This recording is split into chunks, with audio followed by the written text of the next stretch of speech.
Hello and welcome to Season 2, Episode 2 of ARBinBRIEF. My name is Iuliana Iancu. I'm a partner at Iuliana Iancu in Brussels, and I'm one of the founders of ARBinBRIEF. I have the pleasure of moderating today's episode. Just by a way of context, ARBinBRIEF offers a practical video guide on handpicked arbitration issues. It is also showcasing talented and diverse arbitrators. ARBinBRIEF is produced in collaboration with Delos Dispute Resolution and with the Arbitration Pledge. Season 2 of ARBinBRIEF is kindly sponsored by LALIV. In today's episode, we will be discussing ways of dealing with challenging witnesses in counsel, and I'm very delighted to have with me two fantastic arbitrators, Dr. Judith Sawang, partner at Ashurst in Frankfurt, and Tamara Manasijevic, arbitrator and counsel with ARP in Vienna. Thank you so much, Judith and Tamara, for joining us today. So why don't we begin directly by setting the scene, and perhaps you can tell our viewers in what ways you have witnessed combative behavior in arbitral proceedings, and you can give a couple of examples. Tamara, why don't you begin? Yes, hello everyone.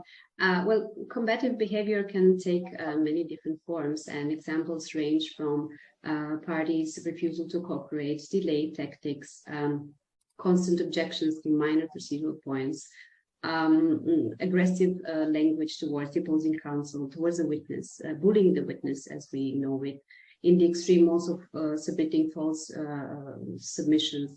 And unfortunately, there are sometimes instances of where parties challenge arbitrators just to disrupt and delay the proceedings where there is no justification for doing so. And Judith, what types of situations have you seen? Yeah, it obviously depends on the definition of combative behavior.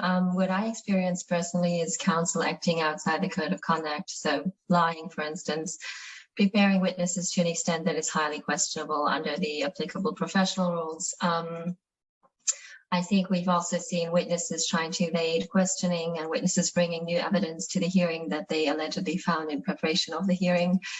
And other than that, of course, we have, non-compliance with procedural orders, discharge of counsel last minute to apply for postponement, adjournment, frivolous applications, Tamara has mentioned some of them, and abuse of lack of confidentiality.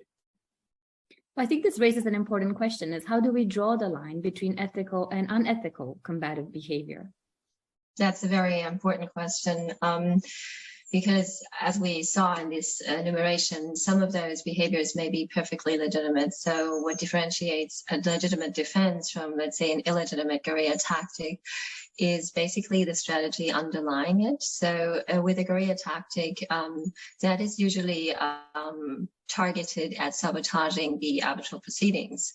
And the question whether such conduct is ethical or unethical may be very complex in that it depends on numerous factors. Players may come from different cultural backgrounds, different legal backgrounds, different professional backgrounds. And so there's even the issue of double deontology, which means that a certain kind of conduct may be perfectly ethical in one jurisdiction, but not in another. Right. I mean, when it comes to drawing the line, I agree that the fact that people, counsel may come from very different legal cultures and jurisdictions can be a real challenge. And parties' counsel don't even have to be lawyers. So the question of the applicable ethical standard is even more complex, right? But I believe whenever arbitrators are faced with such an unethical behavior, they should act and react whenever they feel that this is necessary to preserve the integrity of the proceedings simply, and we will go in more details in the next minutes. So in that situation, I suppose what the arbitration rules say about the powers of the tribunal is very important. And if we look now, for instance, at the Delos rules in Article 1.2, the rules set out the principal purpose of the rules, which is to enable the tribunal to decide the case fairly, expeditiously, and at a cost proportionate to the value of the dispute and its complexity, among others. Article 1.4 of the rules also requires all parties and their representatives to act in good faith and in furtherance of this principal purpose. So my question is, do you think that this express way of authorizing the tribunal to pursue these objectives and setting the obligation for the parties to cooperate with the tribunal, does that give comfort to arbitrators whenever harsh measures are required to adopt such measures and to sanction inappropriate actions during the proceedings? I would say yes, absolutely. I mean, this authority of the tribunal is even further supported by Article 12 of the Delos rules, which enables the tribunal not only to determine all procedural and evidentiary matters, but also exclude party representative and take into account the conduct of each party when allocating costs. I agree. So especially when it comes to allocating costs, the provision may be extremely helpful.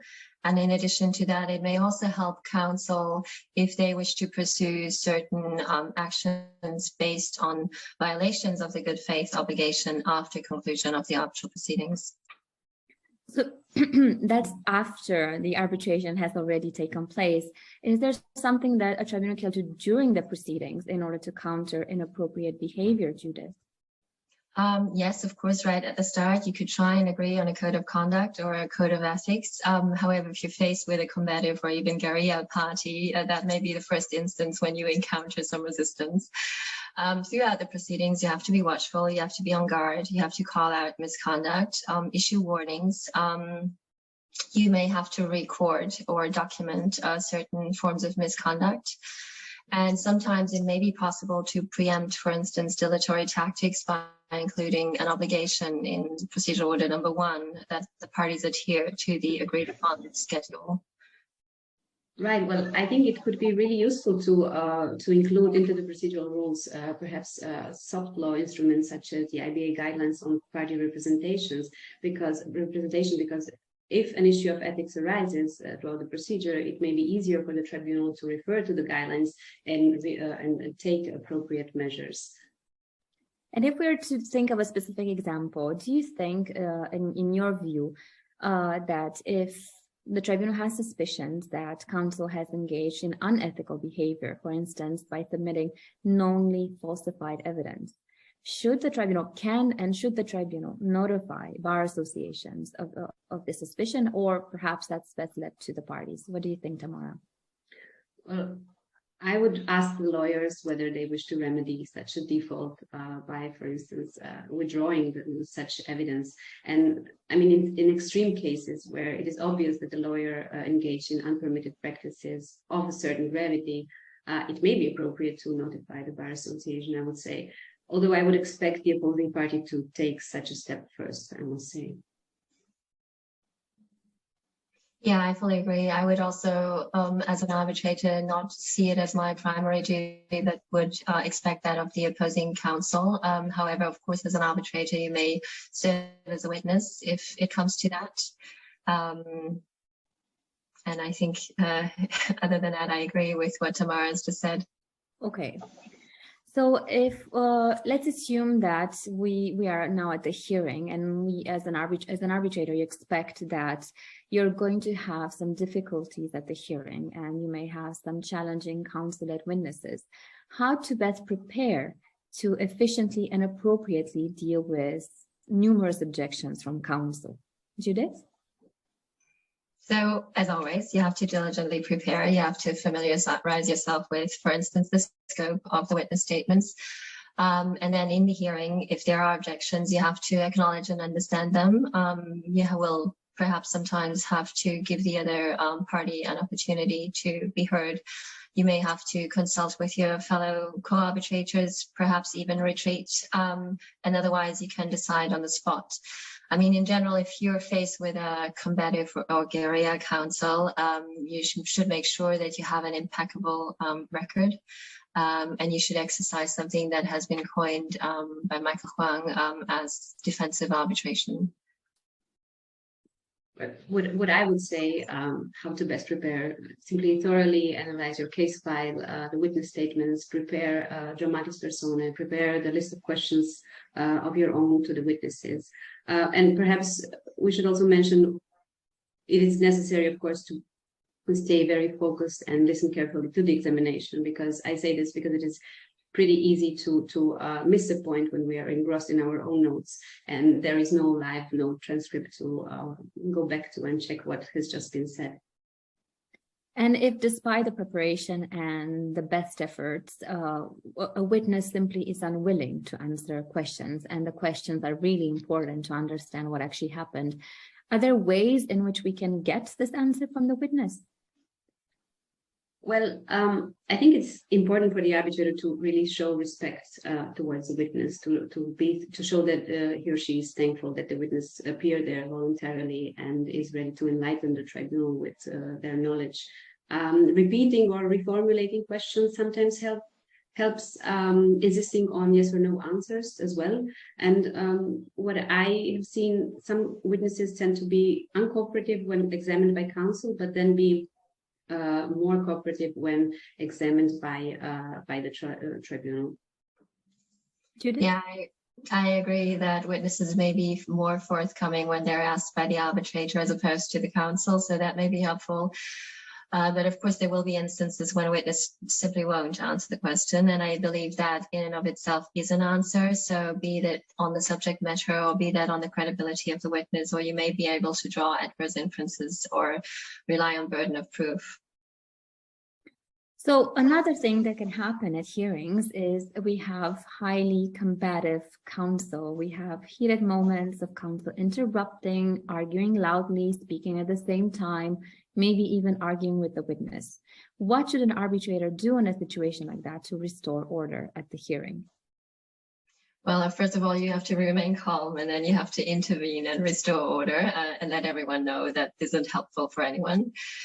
Sometimes a short break may be helpful. And then if it is a chess clock approach, perhaps it may also be useful to sanction a party that is constantly disrupting the proceedings. Right. Well, at a virtual hearing, muting everyone sometimes does the trick because no one expects that, and it forces participants to cool off, as Judith said, to have a break, right? And at a physical hearing, I have not personally seen arbitrators using little gavels, but the microphone setup could perhaps help if the chair can control other microphones and mute them as well, right? But I would say it is always efficient to really call for order and remind the participants that nothing is being recorded in the transcript when everyone is speaking at the same time. The court reporter is totally overwhelmed. Yeah. So this is what we may encounter at the hearing, and then the tribunal deliberates and proceeds to draft the award. We've already seen the fact that combative behavior can have consequences as regards to the cost of the arbitration, but are there other measures that a tribunal can take or other ways to take into account disruptive behavior by counsel in the actual award, or is that something that is not necessarily appropriate? Tamara? Yes, I would say there are, of course, other measures. I mean, arbitrators may also draw appropriate inferences when assessing the evidence or arguments advanced by that counsel. For example, in the case of false submission, the arbitrators would likely draw adverse inferences, right? Judith? Yeah, and I agree that sometimes it may be possible to also record misconduct in the award itself. And apart from that, I think we mustn't forget that at the end of the day, we're all humans. So I think psychology may play a role, and that as an arbitrator, you have to be mindful of any bias that may be created. And vice versa, as a counsel, you should tread carefully not to elicit a bias if it is an unwanted one. Indeed. Let's not get a hostile tribunal after being unnecessarily combative. So with that, we have finished this part of our ARBinBRIEF episode, and I thank you so much, Judith and Tamara, for this very insightful discussion. And we would like also to thank our partner organizations, Delos and Pledge. For everyone's information, Delos Dispute Resolution is an independent arbitral institution that was established in 2014. Pledge establishes concrete and actionable steps to increase the number of women appointed as arbitrators with the ultimate goal of full parity. And as I've mentioned early on, the sponsor for our second season of ARBinBRIEF is LaLive. LaLive is an international law firm with offices in Geneva, in Zurich, and in London, renowned for its expertise and experience in dispute resolution. To see future ARBinBRIEF videos and on handpicked arbitration issues, Please follow us on LinkedIn and like and subscribe to our YouTube channel. We would love to hear from you on your comments and feedback. And you can register for our next episode on www.arbinbrief.com.